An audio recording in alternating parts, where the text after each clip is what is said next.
Hello everyone! Ngayong araw nga pala ay magluluto tayo ng popcorn.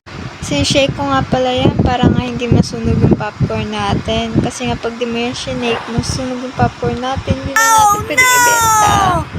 At eto na, luto na!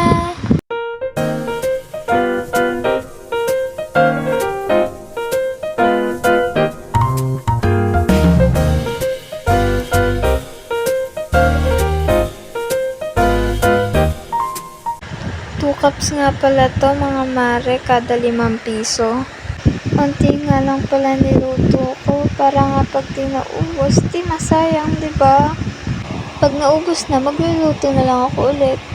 10 piraso nga pala tong nagawa ko. At dadaling ko na nga to sa tindahan nila tita. Ito nga pala yung tindahan ng tita ko. Meron nga pala sila ditong siomai, squid ball, cheese stick, fries, kwek-kwek, tokwak, fishball, kikiam. Meron din silang frozen food at palamig. Ano pang hinihintay nyo? Bumili na kayo dito sa PNP Tambubong, harap ng school.